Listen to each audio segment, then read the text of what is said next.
Hey, what's up everyone? It's Ben Zinn with Epic Guitar Instruction.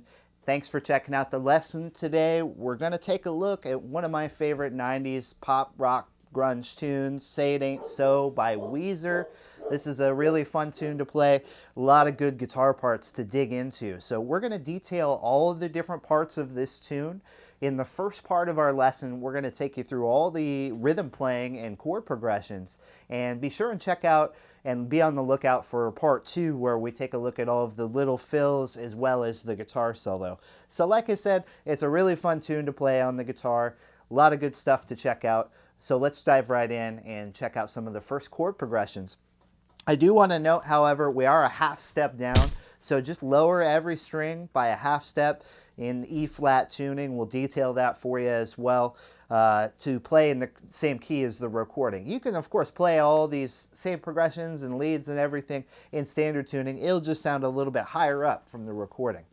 But to start out, we want to take a look at the intro guitar figure based on a 4-chord progression. Let's outline those chords and then talk about how to execute them. We're starting on a C-sharp minor chord here. And these are all fairly standard bar chords. We're going to take this shape and transplant it up here to make a G-sharp major. Now let's just move this a half step higher, and we have an A. And down in the open position, we have an E major.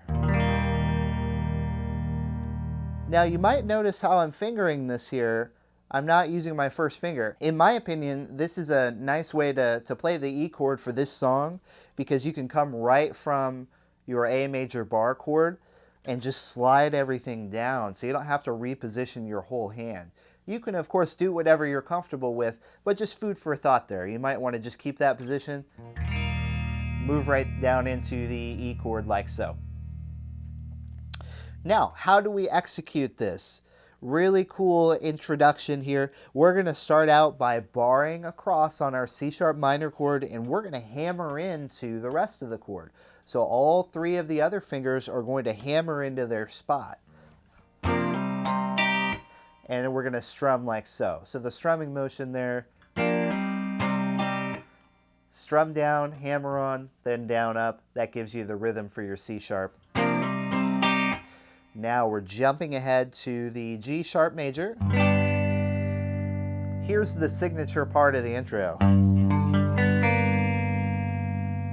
Deliciously ugly right there. It sounds wrong, but it sounds so right too. So what we're doing here is we're strumming the full bar chord position. Now relax your first finger so that you're no longer depressing on strings 1 and 2. You're just pressing down on the root of the chord, the G sharp on the 6th string, and we're going to arpeggiate the chord from the 6th string. And we get that 2nd string ringing open, which has that real signature sound to the intro there. Okay, so in context,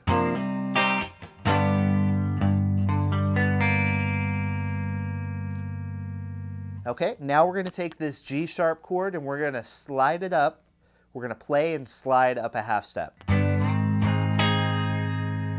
So that's strum, slide, down, up. Okay, and now down into our E position here. Let's piece that all together one time for you here.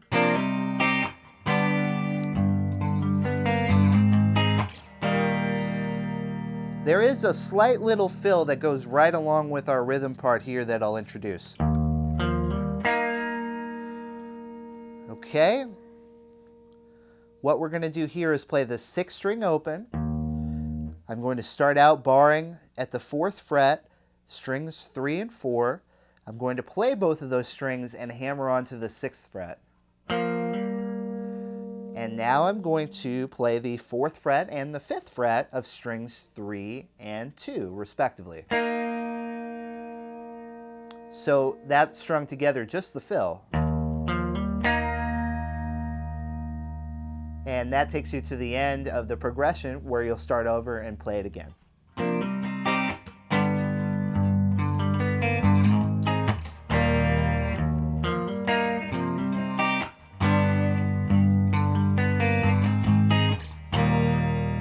Last time, let that E chord ring out and we'll be into the first verse of the tune.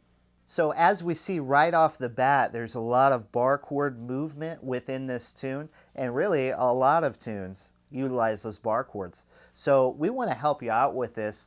If this is part of your guitar game, we want to take it to the next level for you.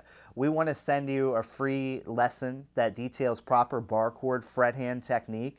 We're going to give you some exercises to work on, some things that you can do in your practice time to help build up these skills to make playing songs like this a breeze. All you got to do, just click on the link that you see below and we'll send you that free lesson, a coinciding ebook that has everything diagrammed out for you and how to do it. We'll send that all to you. Best part, it's all for free. All you got to do is just click on the link. So when the verse kicks in, we have the rhythm section, the bass and the drums start playing, and this guitar figure drops out. It'll come back later, but we have a new guitar figure which is just playing on the offbeats on some higher register chords. Same chord progression, just played a different way. We're going to start out with a C sharp minor, played up here on the top 3 strings, G sharp major here, A major here, and E major here. So everything's nice and compact. It's all right there in that neighborhood of your fretboard on the top 3 strings. And you're going to play on the offbeats here, like so.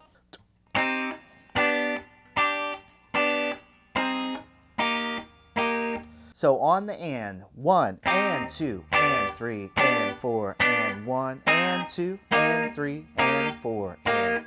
That's what we're going to be playing for the verse, and you'll notice the first chord is only played one time, and then we switch to the second one, play that for a while. That's how that pattern works out. That will continue over your verse, and eventually we'll see a return to the intro figure played along with that upchuck sort of thing.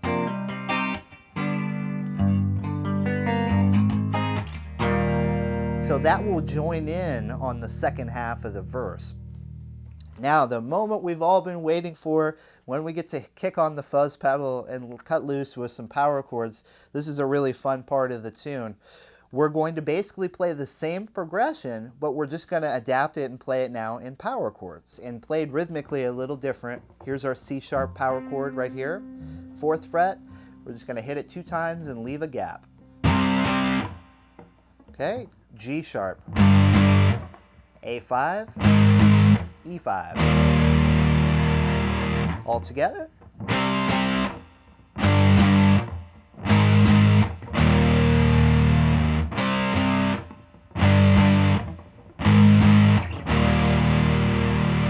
Now, later on in the second chorus, you're going to have the little bend fill that you play in between those gaps. So let's go through that now.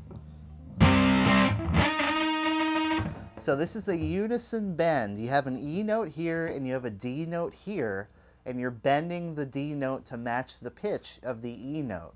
And so you can do this with your ring finger. I like to do this with my middle finger. Just give me a little extra boost here. You're going to play these 2 strings together and you're going to bend and match the pitch. Okay, we want to do that 2 times. You want to bend up to pitch, then relax, then bend back. And now we can place this little riff or lick in between each of the gaps in the chords.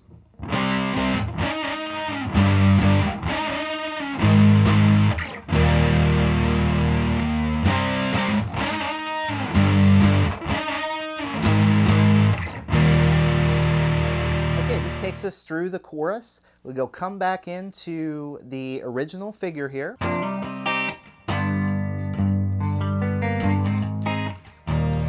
There's a little lead section that happens over the top of this post first chorus that we'll go through in the next lesson. Then you'll go through and play second verse, pretty much the same as you did the first time. Go ahead and give yourself another chorus. And now we're into the bridge section. So you're kicking your distortion or fuzz pedal back on, and we're going to play a few different power chords in a different sequence this time. So we've come out of the chorus. We'll start towards the end of the second chorus here for context.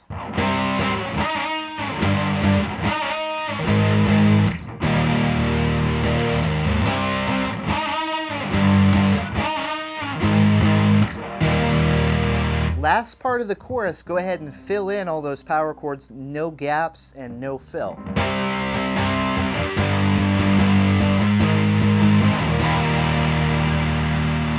Here we are at the bridge. We're starting with a B5 power chord now.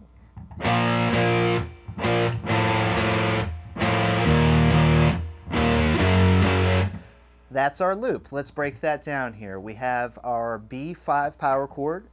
Now you might want to play this with your index finger and your pinky finger because of what's going to come next here. So we'll play this 2 times. And now we're going to play what's basically an F sharp chord with a 3rd in the bass. That's fancy, but all you're doing is just dropping this note a half step. Okay. One more time, picking up to the E. And then one more time on E, picking up to the G. That's your loop of your bridge. Here it is all together.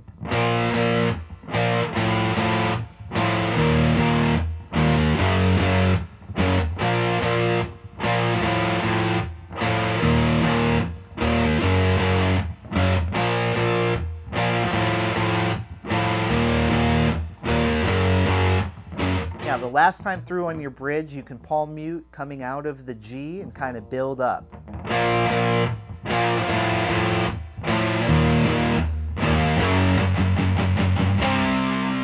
So we're coming out of that back to the basic progression, the C sharp 5, G sharp 5, A, E5, again.